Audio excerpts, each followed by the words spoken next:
The chatroom's glow flickered across Claire's teenage face, her fingers trembling as she typed, "I think I'm in love with you." At 16, in the quiet of her Ohio bedroom, those words felt like a confession to the universe. Elise, a stranger from somewhere in California, typed back, "You're gonna make me cry, Ohio Girl 92. They were two girls hiding behind screen names Ohio Girl 92 and Cali Dreamer 99 spilling secrets in a lesbian chat room in 2013, when the internet was their only safe haven. Claire, shy and bookish, lived in a small town where different was a dirty word. Elise, bold and witty, was a foster kid navigating a world that never quite fit. Their late-night chats stretched for months, filled with dreams of meeting, of escaping, of a life where they could hold hands without fear. But life, as it often does, pulled them apart. Claire's parents found the chat logs, grounded her, and cut her internet access. Elise's foster home changed, and her new guardians didn't care for computers. The connection snapped like a thread, leaving only memories of words that felt like home. 10 years later, Claire Thompson sat in a sleek San Francisco office, her palms sweaty as she adjusted her glasses. At 28, she was the youngest hiring manager at Luminary Labs, a tech startup revolutionizing mental health apps. Her auburn hair was pulled into a messy bun, and her hazel eyes scanned the resume in front of her. Elise Navarro, 29, applying for a senior graphic designer position. The name tugged at something deep in Claire's chest, a ghost of a memory she couldn't place. She pushed the feeling aside, focusing on the task.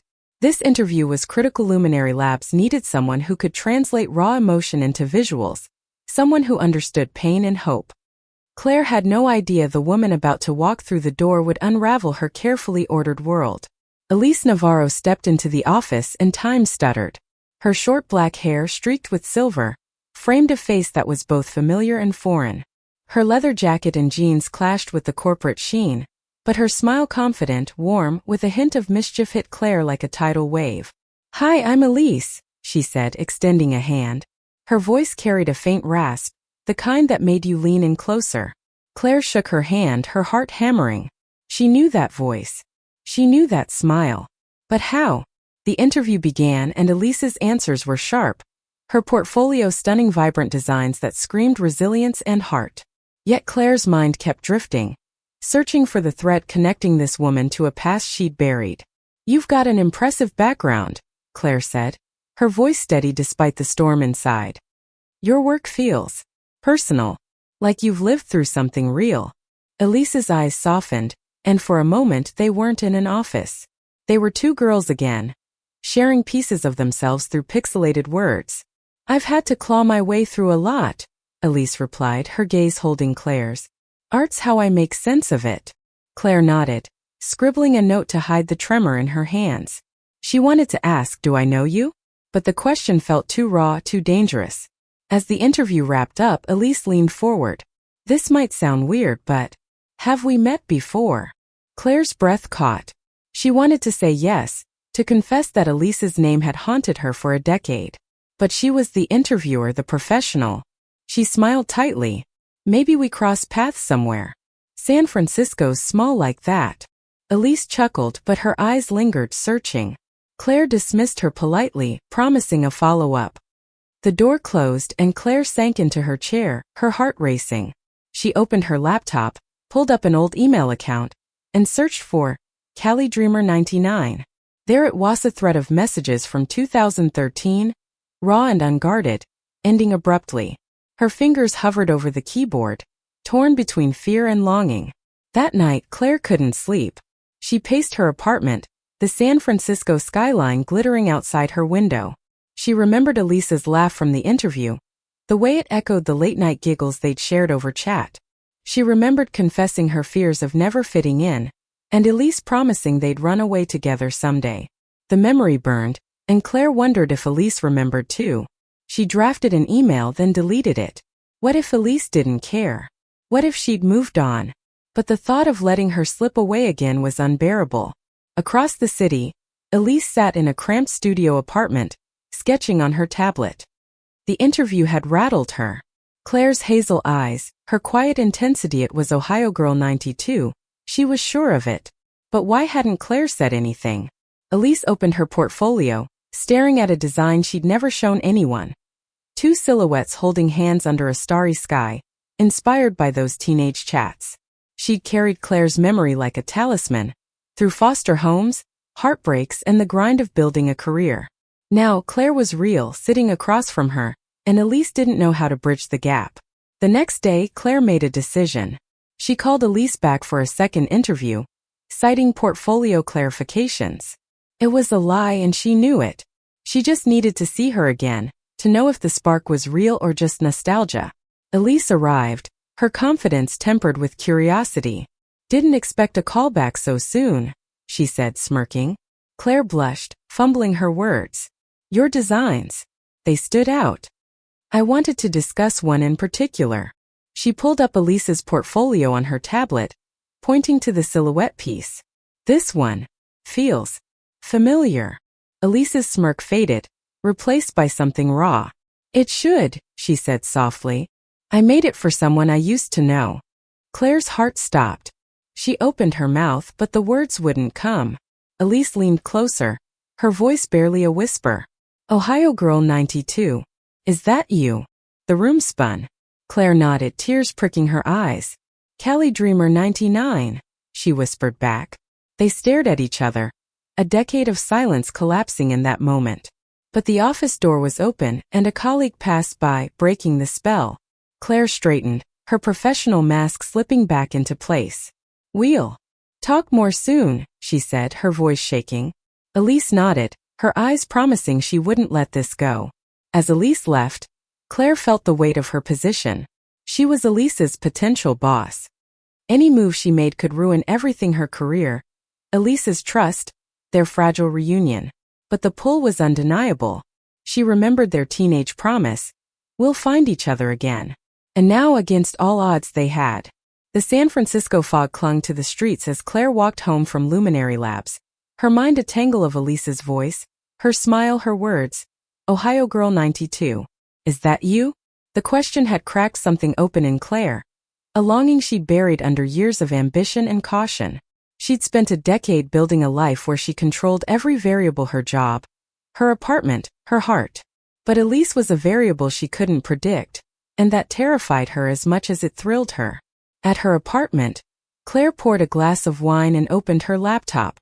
The old chat logs were still there, preserved in a digital time capsule. She scrolled through them, each message a pinprick to her heart. "I wish I could see you right now," Elise had written at 17. "I'd hold your hand and tell you you're enough." Claire's teenage self had clung to those words, dreaming of a world where she could be herself. Now Elise was no longer a screen name, but a woman with a past, a present, and a future Claire desperately wanted to know. Across town, Elise sat in a dimly lit cafe, sketching Claire's face from memory. The curve of her jaw, the way her glasses slipped down her nose, it was all so familiar, yet new. Elise had spent years wondering what happened to Ohio Girl 92. Had she found love? Had she escaped her small town? The interview had answered some questions but raised others. Why had Claire stayed silent about their past? Was she ashamed, or worse, indifferent?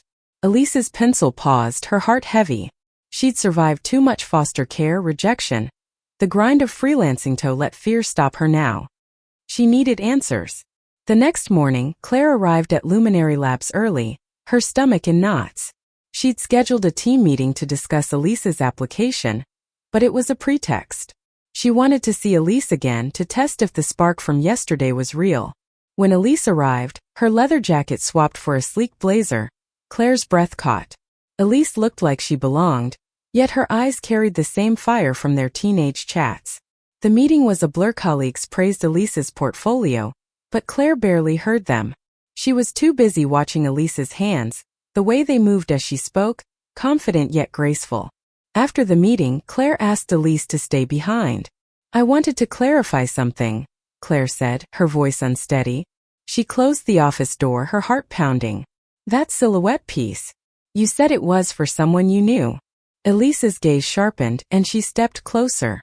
"Yeah. A girl I met online when I was a kid.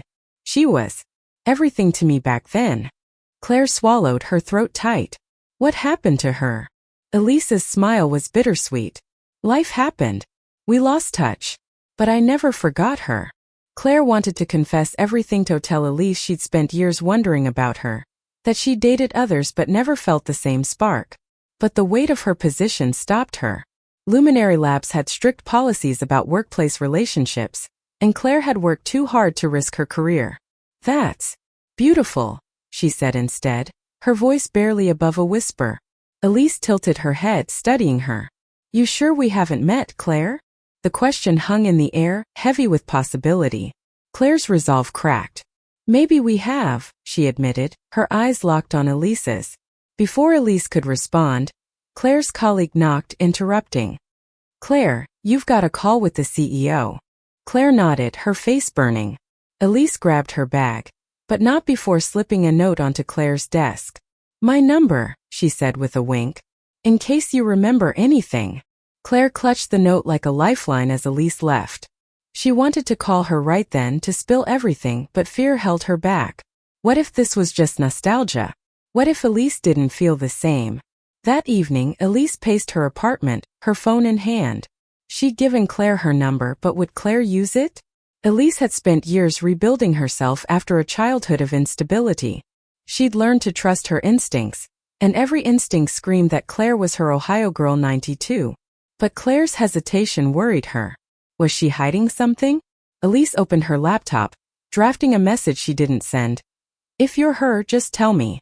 I've waited 10 years for this. She closed the laptop, her heart racing. She wasn't a scared teenager anymore. She'd fight for this. Claire, meanwhile, stared at Elise's number, her thumb hovering over her phone. She remembered their last chat when Elise had promised, I'll find you no matter what. Claire had believed her then, but life had taught her to doubt promises. She typed a text, it's me, Ohio Girl 92, but deleted it. Instead, she sent a professional message. Thanks for coming in today. We'll be in touch about the job. She hated herself for it, but it was safer. She couldn't risk her heart, not yet. Days passed, and the silence between them grew heavy. Elise aced the final interview round, and Claire's team unanimously voted to hire her. Claire should have been thrilled Elise was perfect for the role, but the job offer complicated everything. If Elise joined Luminary Labs, any personal connection would be a minefield. Claire drafted the offer letter, her hands shaking. She added a note. Can we talk? Outside of work. It was a small step, but it felt like leaping off a cliff. Elise received the offer and the note, her heart soaring and sinking at once. She wanted the job, but she wanted Claire more. She replied, suggesting a coffee shop meeting that weekend. Claire agreed, her nerves electric. As Saturday approached, both women wrestled with the same question. Could they reclaim what they'd lost? Or was the past better left behind? The coffee shop loomed like a crossroads, promising answers but also risks neither could fully grasp. The coffee shop was a cozy nook in the Mission District, its walls lined with mismatched art, and the air thick with the scent of espresso. Claire arrived first, her fingers tapping nervously on the table. She'd chosen a navy sweater and jeans, hoping to feel less like a hiring manager and more like herself.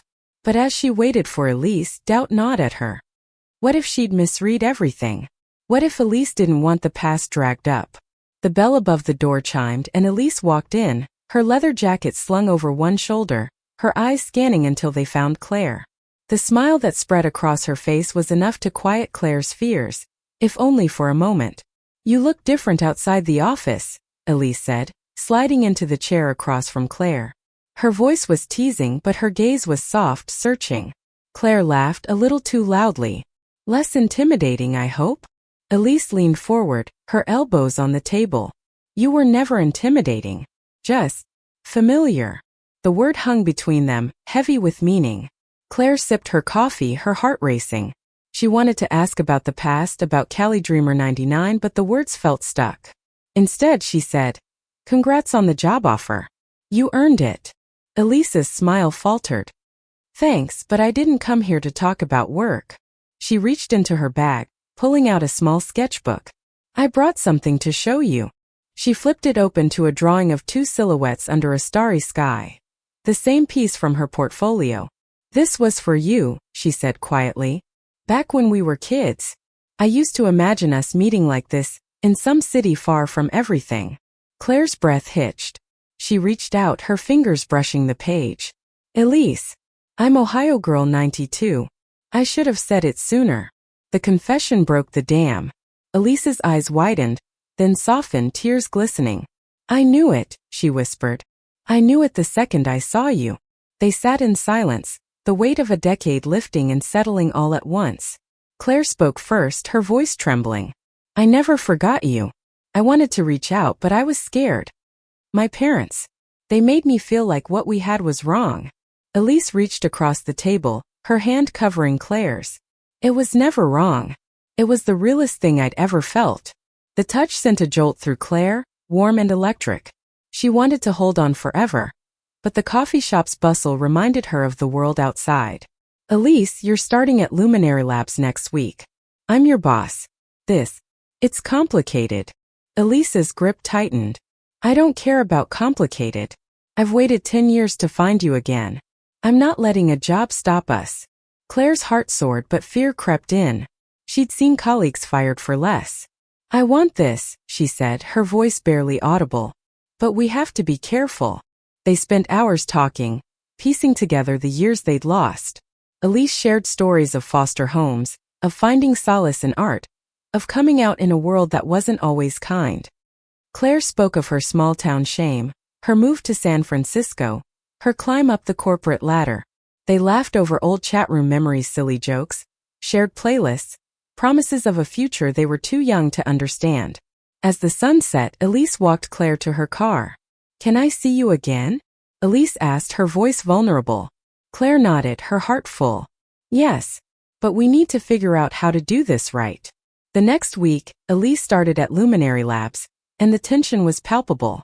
Claire kept her distance, maintaining a professional facade, but every glance from Elise felt like a spark. They stole moments, lunch breaks in the park, quick chats in the hallway, each one a reminder of what they could be.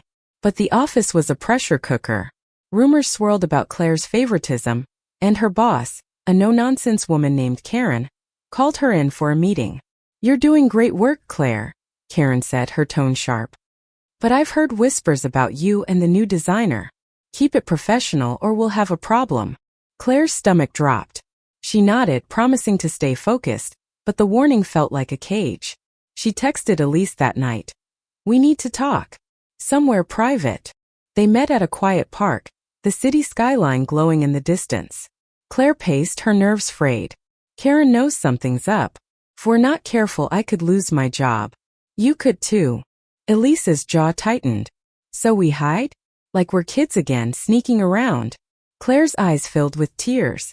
I don't want to hide. But I've worked so hard for this. I don't know how to balance it. Elise stepped closer, her voice fierce. Then we figure it out together. I'm not losing you again, Claire. She pulled Claire into a hug, and for the first time in years, Claire felt safe. But as they stood there wrapped in each other, the world felt too big, too heavy. They were no longer teens in a chat room, free to dream without consequences. Now, every choice carried a cost, and Claire wasn't sure she was brave enough to pay it. The park was their sanctuary, a place where Claire and Elise could shed the weight of Luminary Labs' fluorescent lights and prying eyes. They met there every weekend, stealing hours under the guise of work discussions. Tonight the air was crisp, autumn leaves crunching under their feet. Elise sketched in her notebook, her pencil capturing Claire's profile as she spoke about her dreams of making mental health care accessible. You're still that girl who wanted to change the world, Elise said, her voice warm. Claire blushed, looking away. And you're still the one who makes me believe I can. But the park couldn't shield them from reality. At work the tension grew. Claire noticed colleagues whispering when she and Elise lingered too long by the coffee machine. Karen's warnings echoed in her mind, and every email from HR about workplace conduct felt like a personal jab. Elise, meanwhile, threw herself into her designs, creating visuals for Luminary Labs app that were raw and powerful images of people embracing their scars, their joys, their truths. Claire saw Elise's heart in every pixel, and it made her ache for what they couldn't fully have. One evening after a late meeting, Elise pulled Claire into an empty conference room. This isn't working, she said, her voice low but urgent. Hiding like this, it's killing me. Claire's heart sank. What are you saying? Elise stepped closer, her eyes blazing. I'm saying I want to be with you. Not just in parks or stolen moments. I want us to be real. Claire's breath caught. She wanted it too more than anything, but the risks loomed large. Elise, if we go public, I could lose everything I've built. And you just started this job. Elise's face softened, but her voice was firm. I've lost too much in my life to care about a job over you. But I get idiocy scared. So am I. But I'm done running from what I feel. She reached for Claire's hand, her touch steadying. We don't have to decide tonight. Just think about it. Claire nodded, her throat tight. She wanted to be brave, to choose Elise over fear. But the weight of her career, her reputation held her back. The next day, disaster struck. A coworker, jealous of Elise's rapid rise, sent an anonymous email to HR, hinting at inappropriate conduct between Claire and Elise. Karen called Claire into her office, her face like stone. I warned you, she said, sliding a printed email across the desk. Claire's stomach churned as she read the vague but damning accusations. This is a misunderstanding, she said, her voice shaking. Karen raised an eyebrow. Then explain it. Because right now it looks like you're compromising the company's integrity. Claire opened her mouth, but no words came. She couldn't lie, but she couldn't tell the truth either. That night, Claire called Elise, her voice breaking. HR knows. Someone reported us. Elise cursed softly. Who? Claire shook her head, though Elise couldn't see. It doesn't matter. They're watching us now. We have to stop. Whatever this is. Silence stretched across the line. Is that what you want? Elise asked, her voice raw. Claire's tears fell. No. But I don't know how to do this without losing everything. Elise's voice softened. You won't lose me. I'll fight for us, Claire.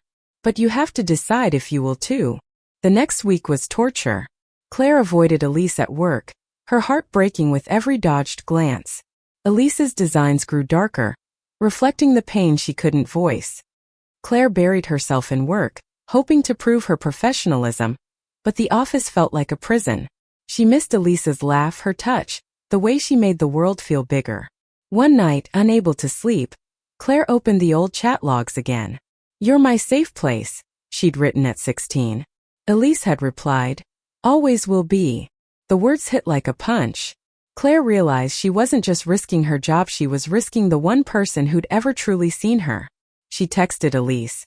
Meet me at the park. Midnight. When Elise arrived, her eyes were tired but hopeful. Claire didn't hesitate.